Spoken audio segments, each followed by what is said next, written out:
Welcome back to the channel. I am Jay. This is Jay's Life Out Loud, a channel about nothing, but it's about something. I'm out here in the backyard, keeping my eye on the swivel for all these different rodents and critters running out back here. Got my little BB gun with me. But I just want to touch on something that's near and dear to my heart. This video is basically for those that want to move to Africa and those that are already over in Africa and those that want to move to Africa, but you don't have the funds. You can't because of this, because of that, because of that, because of this, because of that.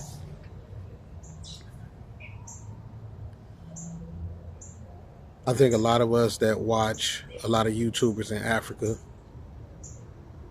that are already over on the continent, whatever country they are in, living their best life, we watch them. A lot of them that we may adore, we may find interesting. They give us a lot of information. We watch the drama of their life and we live vicariously through them. I think some of us can be irritating to these people sometimes, as well as some of us can be a blessing to these people at times, or just uplifting at times.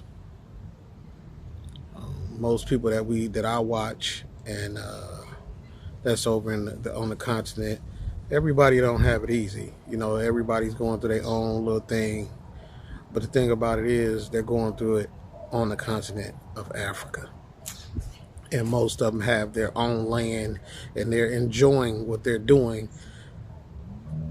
And if they wasn't there and they was back in America, they would be going through different struggles with more stress, more headaches here, as what Rick from Black Acres of the Gambia says, the illusion.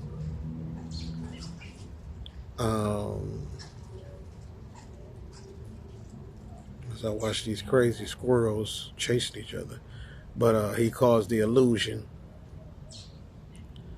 So you have all these different people that are feel like they may be drawn to Africa. Some of them, it may be they may have watched YouTubers that led them to believe that come on home, there's nothing wrong going to happen, everything is going to be hunky-dory, there's no issues. Then you have YouTubers that are on the continent which they are going to give you exactly what's going on. Trying to stop myself from sneezing.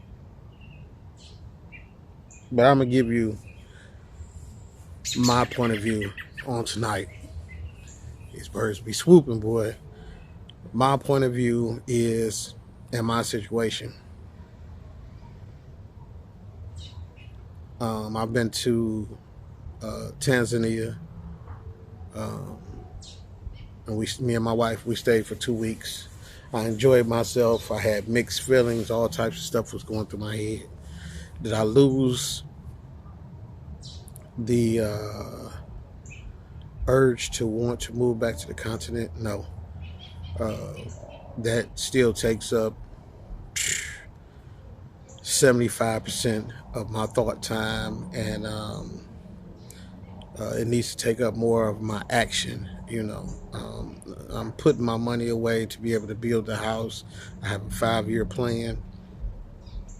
My money is not coming as fast as I would like it. I work a job. I don't have I used to have a cleaning service which added to my income, but I'm just a regular guy working, trying to make his dreams come true and trying to do what I think is best for my family. With that said, money is not just sitting around. I'm saving, but it's not like I'm sitting with 20, 30, 40,000, 100,000, 200,000, 1.5 million sitting in the bank. If I had the 1.5, I definitely would be gone already. It wouldn't be a second thought. But I'm telling you, I'm saying this because not because I want to disclose all my business, but I'm pretty sure that there are a lot of people like me that are in a situation where they may have bills or old bills or certain uh, agreements that they are tied to, um, and that they have to take care of before they can just move. Because, as you know, if you've been watching the YouTubers, you know, if you're gonna move, you have to have some type of income coming in, unless you already started a business in the country that you're going to. And I think that goes for, yeah, that goes for any country that you move to, that you have to have something coming in. If you don't have something coming in and you steady spending, and on top of that, if you haven't worked on your spending habits before you left the country that you were already in and you moved to the continent, you definitely have to have some type of money coming in, or a huge, in my opinion, lump sum put away. So a person in my position, you have to wait. You have to prioritize. You have to do your due diligence to find out things, to get things done. I'm embarking on uncharted territory right now. I've owned a brand new construction home before, but the house was already built, and at the time, nobody had ever lived there. It was a brand new construction home, and we moved. Purchased the home. We moved in, had a mortgage, all that or whatever. But going into building a new home is definitely new territory for me. The expenses in building a new home is definitely in a different territory for me. But with the 5-year plan, I know it's feasible and it can be done. It's just, doing what needs to be done. You might have to do some sacrificing. You may not be able to take them extra trips that you want. You may not be able to buy them extra toys that you want. I'm done paying off my vehicle. I'm not getting another vehicle until the truck. To somebody tell me, like, bro, we can't do nothing with it. It's gone. It's just out of here. You might as well go on and bury it and all that. Until that time, I'm gonna ride it till the wheels fall off.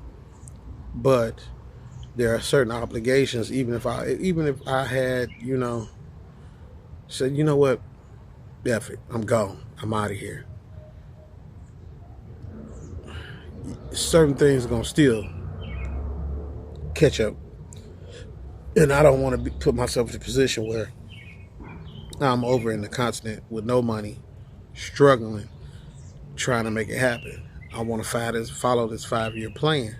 So for a person like me, and I'm pretty sure it's a lot of people like me that haven't even purchased land yet, that are either stuck or feel stuck.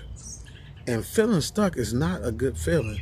Feeling like you have no choice but to do what you have to do on a daily is not a good feeling, because after a while, it begins to weigh on you. It can give you anxiety. It can give you, high blood pressure. It can put stress on you. It can do all these things. But you don't have no choice but to do what you got to do. And I pray for anybody in that situation that the Lord makes a way for you to get away, if you know what I mean. Because with me, it's almost every other day I'm feeling like, man, I'm ready to go. And I'm learning to deal with it, and I'm like, man, if I could, this is not whatever. But I'm learning that I also have to enjoy life while I'm still in America.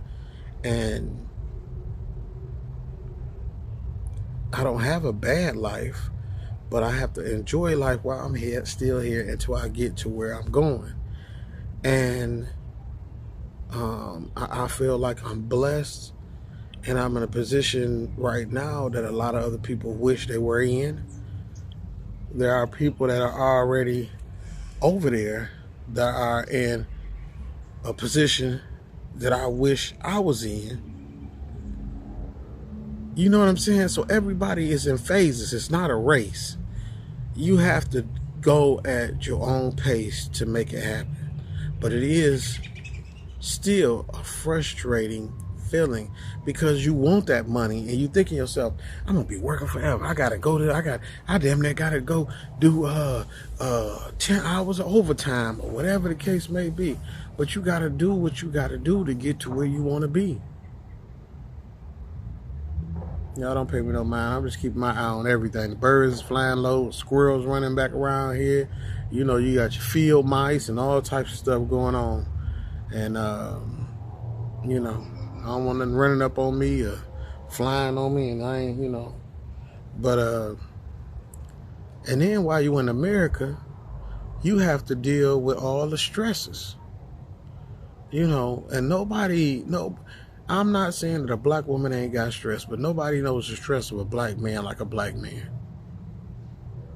Nobody sees, and if your eyes are open, you can't help but see the racism.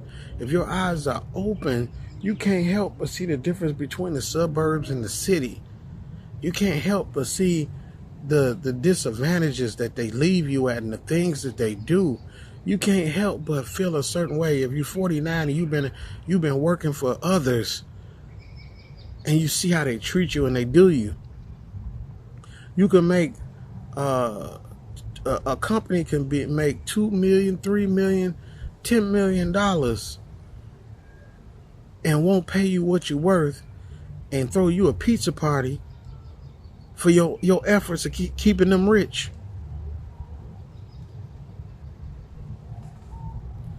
I heard a guy say, he said, you know, if I quit, it's only proper to give put a 2-week notice in. I said, shit, I don't believe in that. I said, if you plan on coming back and you work in the system or something, go ahead and do that. I said, but a company have a meeting, and everything will be going fine. Ain't nobody said nothing. You ain't heard nothing. You would go to work at 5 in the morning. The company have a meeting at 1:30, and y'all getting ready to get off at 2:30, and tell you that the plant is closing. We no longer will be doing this and that, and we thank you guys for all your hard work. And boy, these things be jumping around for all your hard work. But I'm sorry, we're gonna have to let y'all go and put everybody out the building. So I see the illusion. I see what's going on. And before I lose all light and disappear out here, y'all just hold on. Say a prayer for me, positive way. But I'm good. But I just want the people that's over on the continent right now,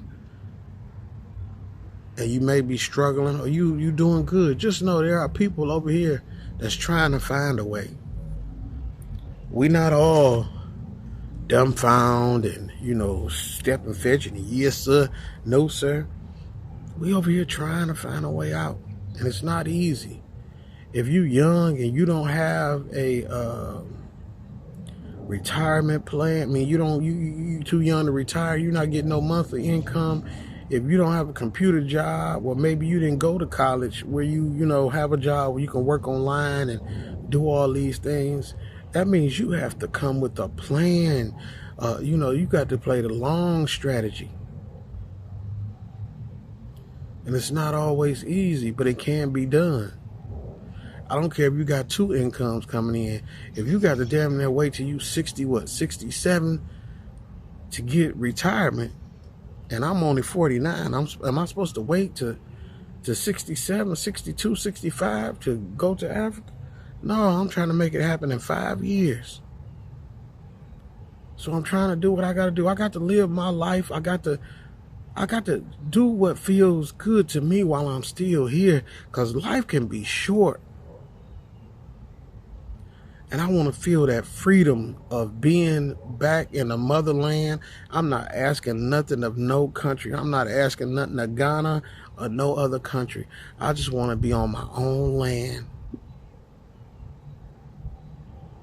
Enjoy the peace in my home. I want to meet some new friends and have some new experiences.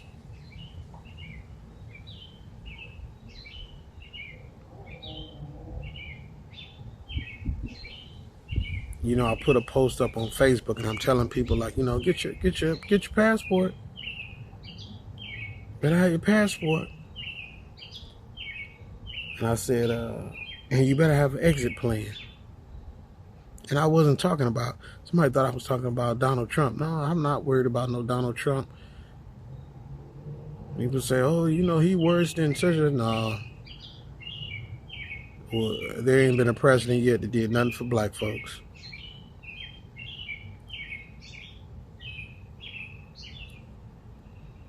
But I promise you, as I'm sitting here in front of you, one day I will be in Ghana.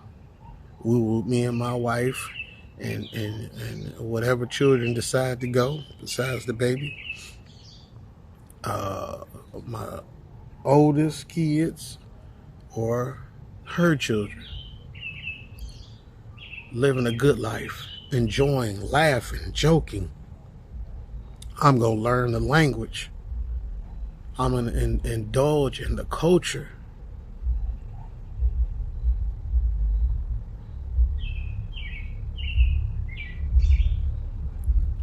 And enjoy the rest of my life. Peace, peace, and peace. I love y'all. Power to the people.